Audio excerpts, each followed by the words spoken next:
Hello friend, Radhe Radhe, जय श्री कृष्ण। मैं मुकेश मिश्रा आप सभी का स्वागत करता हूँ।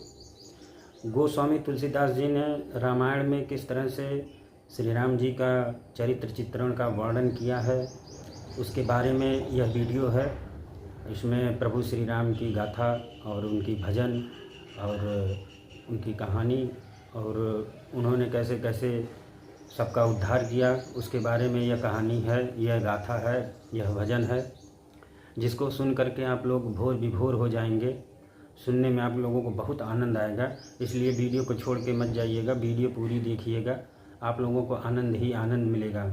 तो वीडियो अगर अच्छी लगे तो एक लाइक ज़रूर करिएगा, चैनल पर पहली बार आए हैं तो सब्सक्राइब करिएगा और प्रभु का नाम लेते रहिएगा, क्योंकि इस कलयुग में प्रभु ही सहारा हैं, इनके अलावा और कोई सहारा नहीं है। तो थोड़ा धैर्य बना के रखिएगा, क्योंकि मेरी वीडियो 1 मिनट के बाद ही शुरू होती है। थोड़ा 1 मिनट तक धैर्य बना के आप लोग रखिएगा और वीडियो को आगे ध्यान से देखिएगा, सुनिएगा, क्योंकि अब इतना आज के ज़माने में किसी के पास समय नहीं है कि बैठ करके 2 घंटा 3 घंटा पूजा पाठ कर सकें। तो थोड़ा सुन करके ही घर में सुख शांति और समृद्धि लाया जाए। तो चलिए वीडियो को शुरू करते हैं। वीडियो अगर अच्छी लगे तो एक लाइक ज़रूर करिएगा। जय श्री राम। 6वें में राम जी की वंदना किए और 7वें में बताएं मैंने ये ग्रंथ कैसे लिखा।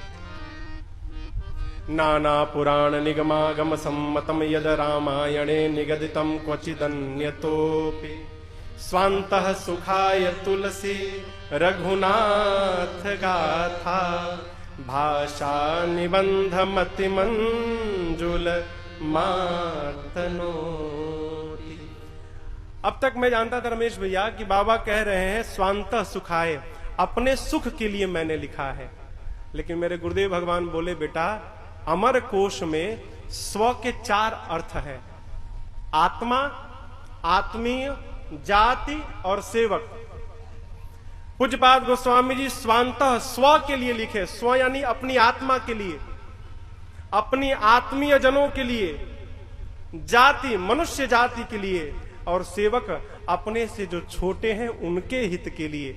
एक शब्द में कहें तो बाबा सबके हित के लिए रामचरितमानस की रचना किए, केवल अपने सुख के लिए नहीं। क्यों? यदि अपने सुख के लिए करें तो ये गोस्वामी जी का निज स्वार्थ हो जाएगा, और संत का स्वभाव स्वार्थ का नहीं है। संत पर उपकार बचन मन काया, संत बचन मन और शरीर से दूसरे के उपकार में लगा रहता है।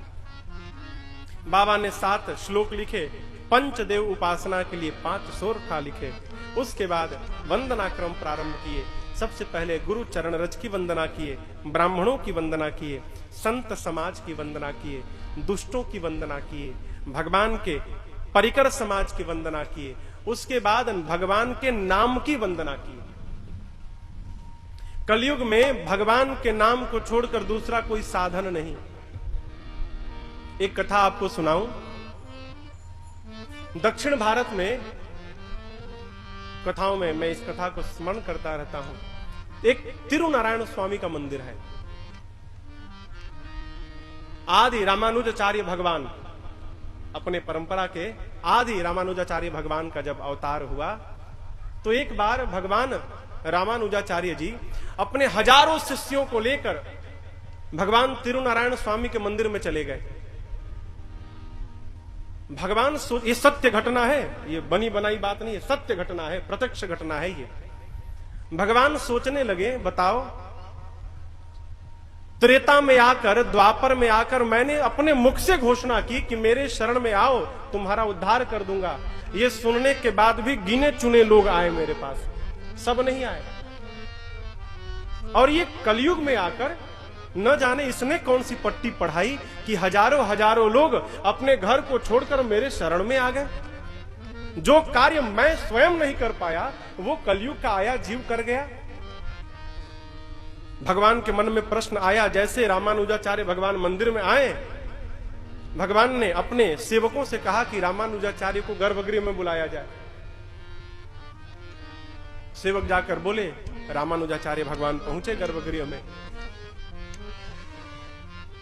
भगवान ने कहा कि मुझे आपसे एक प्रश्न करना है और आपको उत्तर देना है। रामानुजाचार्य बोले भगवान यदि ये बात है तो आप तो गलत करने जा रहे हैं, ये मर्यादा का उल्लंघन होने जा रहा है। क्यों?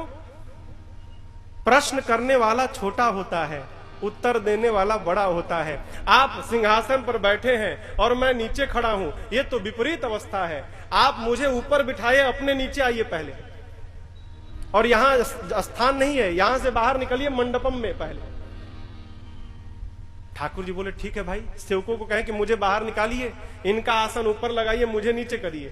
प्रत्यक्ष लीला प्रारंभ हुई। मंडपम में भगवान आए, रामानुजाचार्य ऊपर भगवान बिठाए गए भगवान के सामने। तब रामानुजाचार्य ने कहा हाँ कहिए क्या प्रश्न है। भगवान ने कहा बहुत गोपनीय प्रश्न है, सबके सामने नहीं कह सकता। तो भगवान बोले, एक रामानुजाचार्य भगवान बोले कोई बात नहीं, अपने आसन से उठिए, मेरे पास आकर धीरे से बोलिए क्या बात है। भगवान गए, जाकर यही बात रखे कि मैं जिस कार्य को नहीं कर पाया कलयुग में आपने कर दिया, हजारों लोगों को मेरे शरण में लगा दिया। रामानुजाचार्य बोले भगवान जिस प्रकार आपका प्रश्न गोपनीय है, गूढ़ है, उसी प्रकार उत्तर भी गूढ़ है। इसका उत्तर मैं सबके सामने नहीं दूंगा। फिर कोई वस्त्र मंगाइए।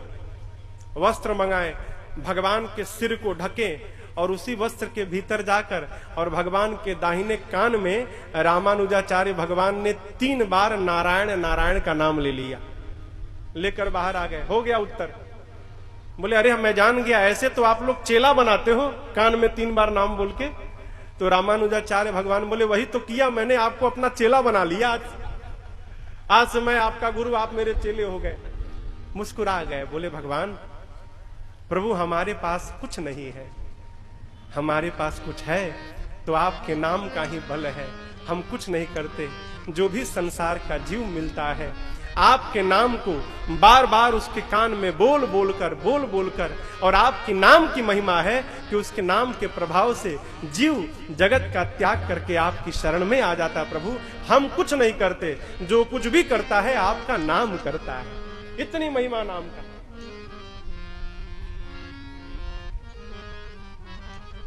नाम स्मरण किया जाए। क्यों? प्रातः स्मरणित पूज्य पाद दासदेवा महाराज जी कहते हैं कि नाम कीर्तन करो तुम सुधर जाओगे, नाम कीर्तन करो तुम सुधर जाओगे, नाम कीर्तन करो तुम सुधर जाओगे, नाम कीर्तन करो तुम सुधर जाओगे, नाम कीर्तन करो तुम सुधर जाओगे, नाम कीर्तन करो तुम सुधर जाओगे, पाके हरि प्रेम निश्चित ही धर जाओगे, पाके हरि प्रेम निश्चित ही धर जाओगे, नाम कीर्तन करो तुम सुधर जाओगे। नाम कीर्तन करो तुम सुधर जाओगे। कितनी अद्भुत बात, नाम कीर्तन करो तुम सुधर जाओगे। आप चाहते हैं कि हम भी सुधर जाएं, कुछ मत करिए। सुबह सुबह घर में बैठकर और भगवान के सामने 10-15 मिनट भगवान के नाम का कीर्तन करिए।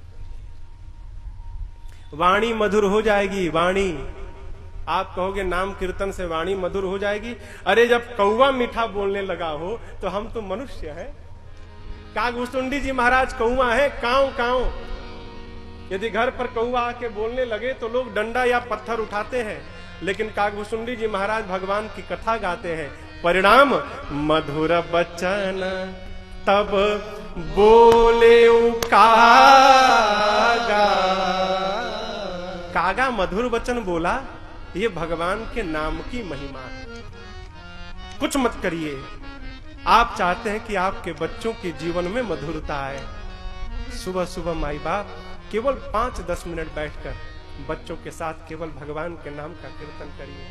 श्री राम जय राम जय जय राम, श्री राम जय राम जय जय राम, श्री राम जय राम जय जय राम,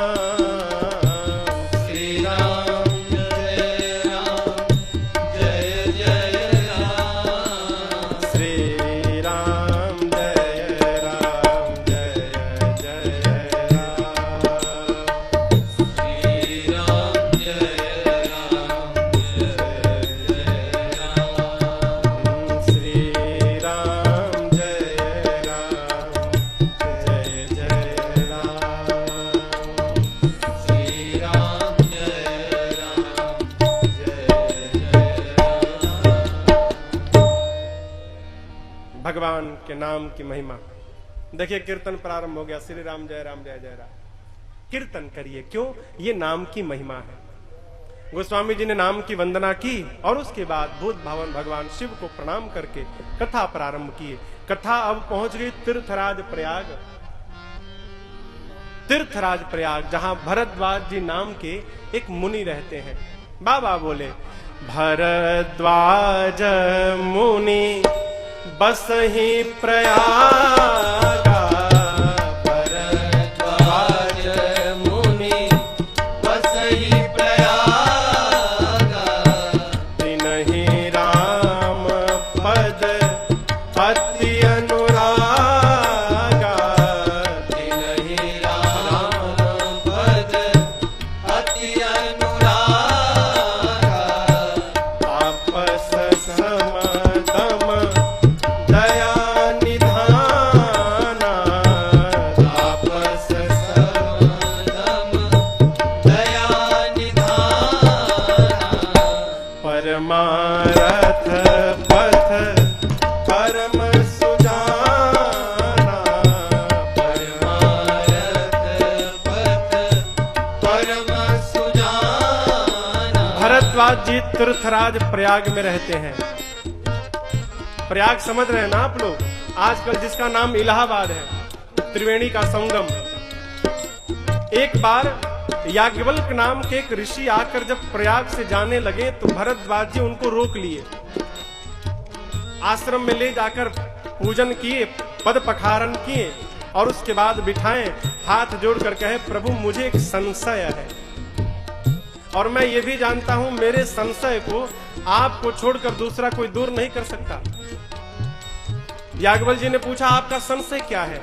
भरद्वाज जी बोले, प्रभु राम कवन प्रभु पूछऊं तो ही, राम कवन प्रभु पूछऊं तो ही, कहिए बुझाई कृपा निधि मोहि, कहिय बुझाई कृपा निधि मोहि, कहिए बुझाई कृपा निधि मोहि। भरद्वाज जी ने कहा, प्रभु मुझे एक संशय है। अब यहां पर एक ध्यान से बात समझिएगा, संशय होना यह बुरी बात नहीं है। संशय होना बुरी बात नहीं है। बुरी बात क्या है? संशय हो जाए और उसके बाद भी हम स्वीकार न करें कि हम संशय में हैं, यह बुरी बात है। जैसे मान लीजिए किसी को बीमारी हो जाए, चीनी की डायबिटीज हो जाए, डॉक्टर साहब बार बार कहें कि तुमको शुगर है, वो मानने को तैयार ही ना हो कि मुझे डायबिटीज है, और चकाचक रसगुल्ला गुलाब जामुन संदेश खा रहा हो, तो क्या होगा? उसका विनाश हो जाएगा। उसी प्रकार संशय हो जाए और हम स्वीकार न करें कि हम गलत हैं, यदि ये प्रवृत्ति आ गई तो हमारे विनाश को कोई रोक नहीं सकता। न्याय है, संशयात्मा विनश्यति। संशय होना बुरी बात नहीं। संशय हो तो उचित पात्र को देखकर योग्य पुरुष के पास जाकर संशय को दूर कराना चाहिए। अभी हमने और आपने सुना, कथा क्या करती है? शिव जी मां पार्वती जी से कहते हैं, देवी राम कथा सुंदर करतारी। यहां पक्षी आकर बैठ जाएं और उसी में किसी ने आकर बीच में जोर से ताली बजा दिया तो क्या होगा? पक्षी सारे उड़ जाएंगे। बाबा कहते हैं जिस प्रकार हाथ की ताली बजने से पक्षी उड़ जाते हैं, उसी प्रकार राम कथा वो सुंदर ताली है जिसके बजने से संशय रूपी पक्षी उड़ जाते हैं। कथा सुनने के बाद संशय